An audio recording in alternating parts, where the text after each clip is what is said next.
আসসালামু আলাইকুম, welcome back to my channel Mahat kitchen. আশা করি আপনারা ভালো আছেন। আজ আমি আপনাদের জন্য নিয়ে এসেছি ডোনাট। এটা মূলত কোরিয়ান সুইট। তাহলে চলুন দেখে নেওয়া যাক আজকের রেসিপি। আমি প্রথমে এখানে নিয়ে নিয়েছি ঈষৎ উষ্ণ গরম দুধ। একটা আঙুল দিয়ে চুবিয়ে রাখা যাবে এরকম দুধ। এই দুধের মধ্যে আমি দিয়ে দিচ্ছি 2 চামচ ইস্ট। ইস্ট দিয়ে এটাকে খুব ভালোভাবে নেড়ে নিতে হবে। আমি এখানে সামান্য চিনি এবং 1 চিমটি লবণ দিয়েছি। এটা অপশনাল, চাইলে দিতে পারেন, আবার স্কিপও করতে পারেন। তারপর এখানে আমি নিয়ে নিয়েছি 2 কাপ আটা বা ময়দা। তারপর দিয়ে দিয়েছি তেল। আপনারা চাইলে ঘি বা বাটারে ইউজ করতে পারেন, টেস্টের ডিফারেন্ট আসবে। আমি খুব ভালোভাবে মেখে একটু ডোটাকে নরম করে মেখে এটাকে ফার্মেন্টেড হওয়ার জন্য রেখে দিয়েছি 2 থেকে 3 ঘন্টার জন্য।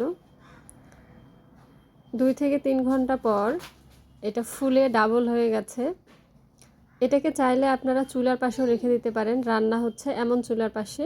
তাহলে 2-3 ঘন্টা লাগবে না, আধা ঘন্টার মধ্যে এটা ফুলে ডাবল হয়ে যাবে।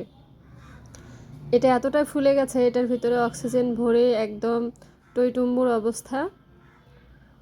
এটাকে এখন ভালো করে মথে নিতে হবে। ভিতর থেকে যতগুলো বাতাস আছে সব বের করে ফেলতে হবে।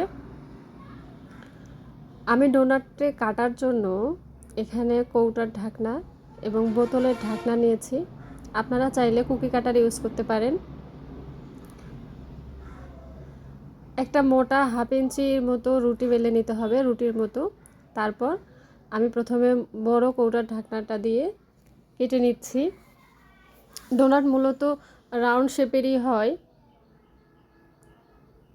আমি দেখিয়ে দিচ্ছি এটার থিকনেসটা কতটা, 1/2 ইঞ্চির মতো, কারণ এটা ভাজলে ডাবল হয়ে যাবে।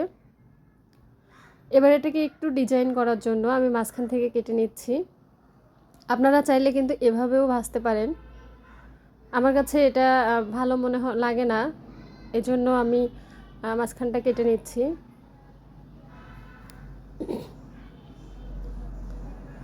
এক এক করে আমি সবগুলো ডোনাট কেটে নিব এবং এটাকে রেস্টে রেখে দিচ্ছি 2 থেকে 3 ঘন্টার জন্য। 2-3 ঘন্টার পর ডোনাটগুলো অটোমেটিক্যালি ফুলে ডাবল হয়ে গেছে। এবার মিডিয়াম টু লো হিটে আমি ভাজার জন্য তেল গরম করে নিয়েছি। এক এক করে দিয়ে দিচ্ছি সব ডোনাট।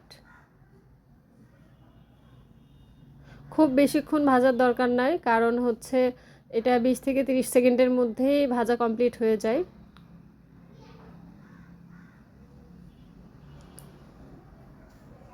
তেল ঝরিয়ে নিচ্ছি। বাকি ডোনাটগুলো আমি দিয়ে দিচ্ছি। খুব তাড়াতাড়ি 20 থেকে 30 সেকেন্ডের মধ্যে এটা ভাজা হয়ে যাবে। এক পাশ দিয়ে বেশিক্ষণ রাখা যাবে না। এক পাশে দিয়ে খুব তাড়াতাড়ি 20 সেকেন্ডের মধ্যেই এটাকে উল্টিয়ে দিতে হবে।